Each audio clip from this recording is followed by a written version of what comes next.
Well, all right, y'all. All across the USC, Compton, Watts, Bay to LA, Pomona, California, from valley to valley, we represent that killer Cali. So if you keeping it real on your side of your town, you tune in to Gangsta Chronicles. Gangsta Chronicles, we gon' tell you how it goes. If I lie, my nose will grow like Pinocchio. We gon' tell you the truth and nothing but the truth. Gangsta Chronicles, this is not your average show. You're now tuned into the real MC8, Big James, and Big Steel. This is strictly from the streets. Hello. We represent the James.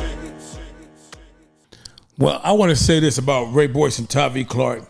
I believe them brothers had the gift of being athletes, professional athletes in boxing and sports, track, whatever. But they wanted to hang out with the homeboys, you know what I'm saying, in the hood. Ray Boyce went to college. He went to Southwest. He played football for YTS in '74. Speedy, original Speedy from Backstreet Crip told me that Ray Boyce was a beast on YTS, youth training school, football field. And I know that. Ray Boyce ran the ball like Earl Campbell, and he hit you like he was Lawrence Taylor. The brother had professional, hard-hitting skills and hard-running skills. If he would have took that from Southwest, from YTS to Southwest, matter of fact, they said from Jordan, 71 or 70, and then he went to TS. He played for Jordan, and he was a beast at Jordan. And then he played for YTS. He was a beast at YTS. Then he went to a Southwest College in '72, and he played for Southwest College. And he ended up going right back. He went right back. But my whole thing is this, my brother. You know what I'm saying? We should want for our brothers. If you see a brother with talent, you know, and you see that he got the ability to get up out of here, man, you should want that for him, and not want to be drinking and smoking and urging him to hang out on the streets with you. You know, I hate to say this, but I'm going to say it anyway. I hate to say the thing about Tupac's situation, dealing with the situation of, I'm just going to put it this way. I'm going to use myself as an example. If I was a producer or anything like Dr. Dre or Suge or anybody, and I had a rapper that was worth $1 million or $1 billion industry, he will be kept very safe because I love him and I would want the best for him and his family because the man is on a positive road. I would keep him away from the negativity. So if I see somebody that have a good boxing hand, a good sport hand, I would try to guide him to stay into that and leave the gang members alone. This can be beneficial for the community. He can open up doors for people like in the projects to join basketball or football, just like Andre Miller. He became a golden nugget. He's from Nickerson Garden. He never gangbanged in his life. Yes, Andre Miller. He's my homeboy. He know me personally. I didn't even know who he was until I ran up on him one day and he said, "What's up, Frog?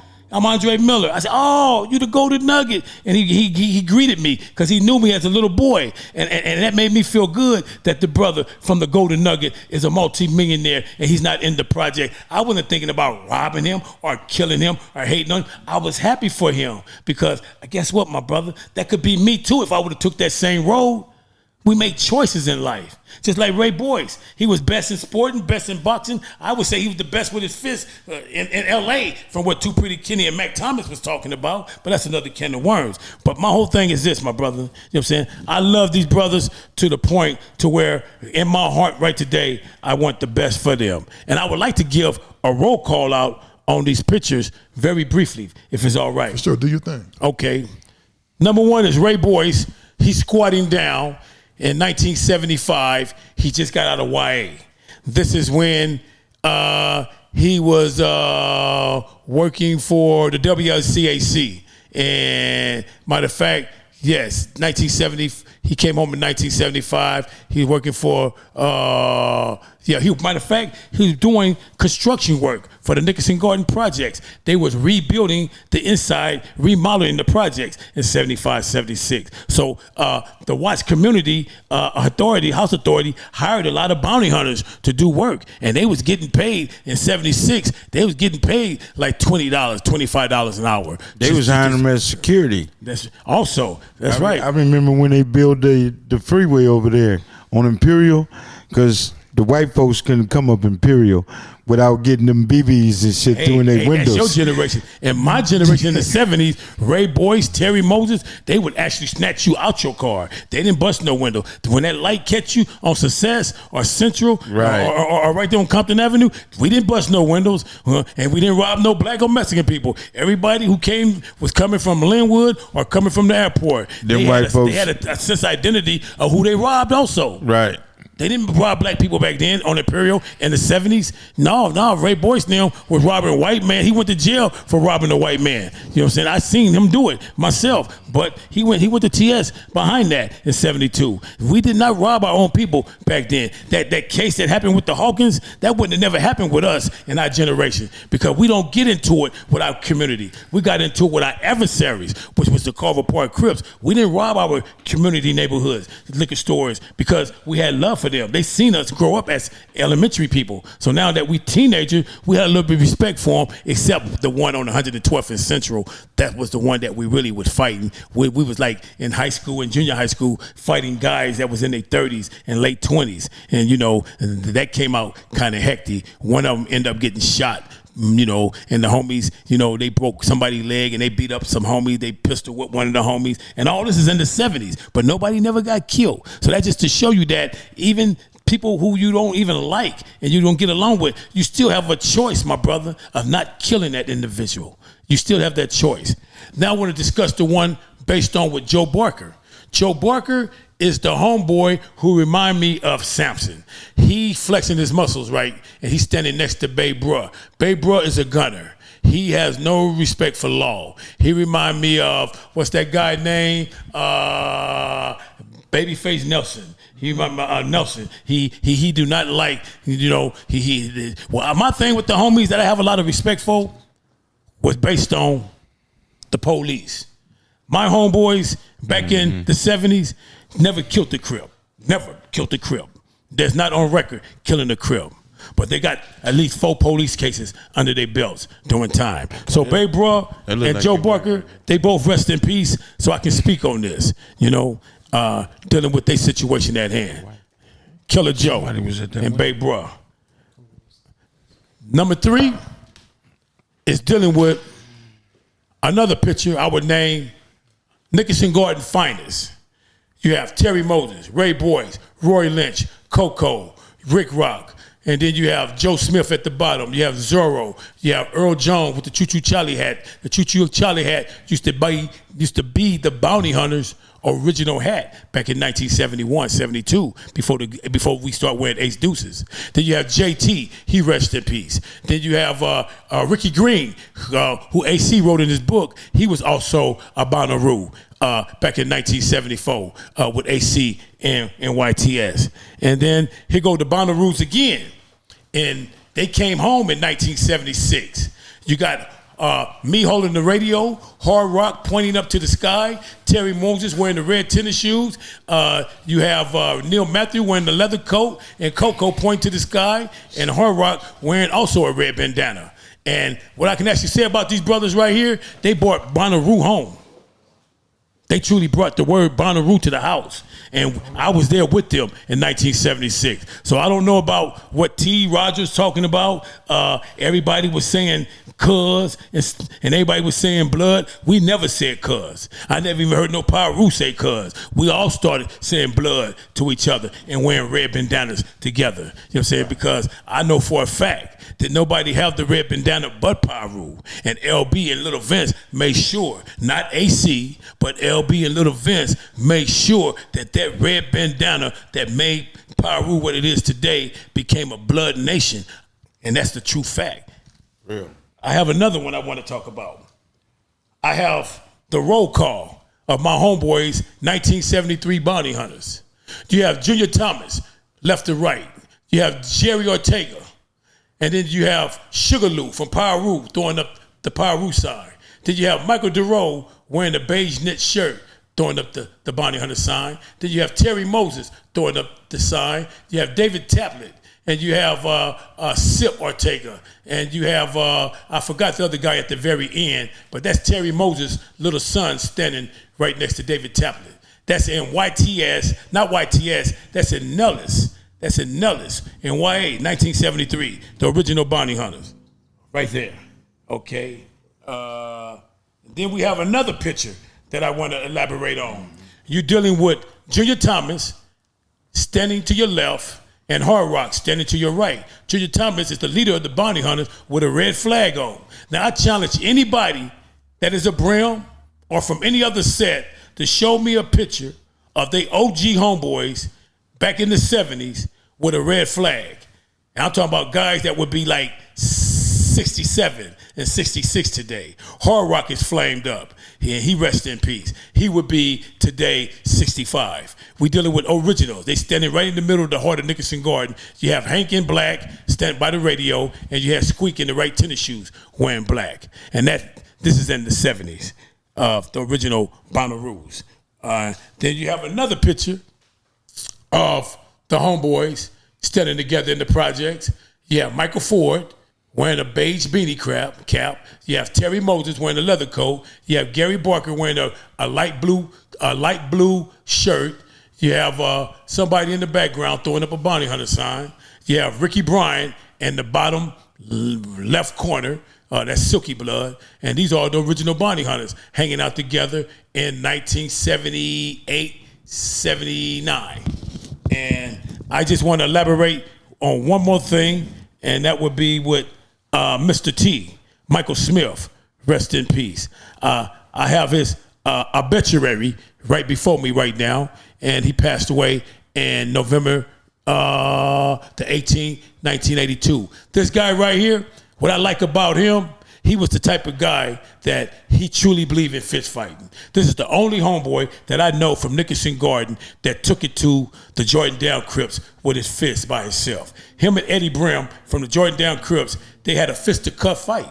And they was fighting like cats and dogs in the Jordan Down neighborhood on Grandy behind the tracks. And we had squabbles with them guys because at one time we was Green Jackets. So we really never had, the killing feel with each other. We always did respect each other and gave each other fair fades. And I would say Michael Smith was the one that actually took it to him and started fighting them instead of us taking pot shots at each other. And they tried to jump on him, and I jumped in and gave somebody what they call a dope fiend punch, and they all turned and looked at me like they was getting ready to jump on me. And my boy from the Jordan Downs, my partner, Cedric McGill, he stopped them and told them they not finna do nothing to me because he knew me from juvenile hall. And I don't think I knew him from juvenile hall, but I wasn't gonna disagree that you know what I'm saying, and they get ready to jump on me. So Michael Smith is the brother who took it like a vanguard to the Crips with his fist. He wanted to fight him and not shoot him. And that was his choice. And I was right there with him. Now, my choice would have been the same thing, but at the same time, I'm afraid that you go up to an individual talking about fighting and they want to kill you while you talking about fighting. So I had that mentality, but he never thought like that. So I wonder, was he actually slipping or was he doing the right thing? So like I say, it's his choice again. And I want to leave with this last picture. This is Michael Smith, Trouble Man. That's his name. We call him Trouble Man, Mr. T. This is his daughter. Also, he's standing on a bench with his daughter is standing on the bench. And he also have a picture of him with his hands open. He's in YTS at the time for a murder. He was there back in like 79 in TS. He's smiling on this picture. And not last but least, Too Pretty Kenny from Corner Pocket Crip. I got him at one picture. You know what I'm saying? This is my boy, man. Too Pretty Kenny from Corner Pocket. Well, he came got over some my cool house, names. man. And we kicked it. He brought my kids some lunch and everything. And we chopped it up with each other. Him and his girlfriend. We taking the picture right in front of my Lincoln Navigator. Let me see that picture. And that's my real partner right there. It's one thing I can say about him, man, that I like about him, man. You know, he has a sense of humor that make me love him, man, because I don't see no fakeness in him when it comes to humor. You know, he'll make you laugh, my brother, and he's real about his laughter. You know, and I have a lot of respect. I know this dude. Yeah, he's from Corner Pocket. He's original Corner Pocket. Matter of fact, he's the one that started in his mama garage. You know what I'm saying? But hey, I got love for Crips too. I got love for Melly Mel. He's a good brother. He speak with knowledge. He speak with understanding. I have love for Cukes also. He speak with knowledge and understanding. But I will say this though, Cukes and Pookie, Raymond Washington did use a gun. Yeah, you need to buy the book, I Am Raymond Washington, and it speaks on that because they use guns all in the book. Ain't nothing wrong with using a gun though. What? I mean, a gun is the easy way to fuck it. But no sweating, no, man, pop a motherfucking gun about your business. But be done with it.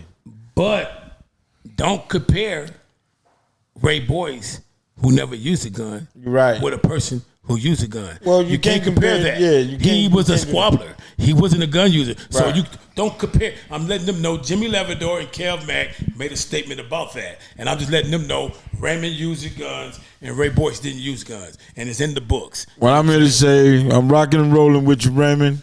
If you need the pistol and it's the easy way, I can get 5 for 1, pop them. Well, I used the gun myself, my brother. I didn't become Bounty Hunter Frog for nothing. But my whole point is this. Don't never get on the stage saying that Bounty Hunter Frog never used a gun when you know I was a gunner. Don't get on stage and say that Bounty Hunter Frog had respect for the females of the hood when you know I was going around calling everybody the B word. You know what I'm saying? Which is the BITCH. Basically, you know have some real facts for what you're talking about. Exactly. The factor part is what I'm talking about. There's nothing wrong with using a gun, but my point is, you know, I understand this, and I'm gonna leave you with this, my brother. Yeah, because I'm ready to go smoke. How much time do we have left? None. I gotta go smoke a cigarette. Okay, so is this just a break, or are we coming back? We're gonna do a part 2. We gotta do a part 2 back right now. Right to get through. No, his family. Okay, well, I just want to just say this. I don't want to let y'all go, my brother. You know what I'm saying? And I want to let y'all go. You know what I'm saying? And where is that subject at? Where is that subject? I'm finna go smoke a motherfucking cigarette. I'm looking for the subject. I'm finna go out this front door. AC Bubba Louie, I just want to let you know, Charlie Percy, you know what I'm saying? As Ricky Bryant would say, Silky Blood, if they ever would have got into it, Charlie Percy didn't have no edge over Ray Boyce. Ray Boyce was athlete. Matter of fact, me and Bitter Dog, a.k.a. Silky Blood, Ricky Bryant, we come to the conclusion that Charlie Percy wouldn't probably even ever hit Ray Boyce because he was too athletic for Charlie Percy. But you know, that's just our opinion though. We all have our opinions, so everybody is entitled to their own opinion. Only thing I would say about Ray is this, my brother. You know what I'm saying? It is what it is, my brother. He was a type of guy that did not use no guns, and he did not believe in using guns, and he never used a gun. I understand that we do comparisons. We have a tendency of comparing Kobe to Michael Jordan. We have a tendency of comparing Rocky Marciano to Ali. We have a tendency of comparing Biggie Small to Tupac. You know what I'm saying? But in our hearts of hearts, all them people that y'all comparing them to, y'all know who number one is. So we don't even have to elaborate on nothing else dealing with this situation. Too Pretty Kenny and Mac Thomas told the truth. You know what I'm saying? So if you want to know about Ray Boyce, read Too Pretty Kenny book where Mac Thomas say that if him and Raymond Washington would have got into it, you know what I'm saying, it would have been Ray all the way. And I also want to say this. I challenge anybody, Honcho, Head Honcho, Alfred Pygmy, Tyrone Tate, anybody who really know Ray Boyce and who really know Raymond Washington, I challenge them to what do they think about Raymond and Ray in comparison dealing with slinging them dogs. Who do you think, hypothetically, had the best hands? I'm talking about the original triple OGs who know both of them. Anybody who don't know both of them, you can't compare them. You have to know both of them personally to compare them. That's the only way you can make a comparison is by knowing both people. And I want to leave it like that. And there it is right there. OG Frog, part 2 coming soon. Thanks for tuning in to another episode of the Gangsta Chronicles, and we out of here. Finally get a chance to let the real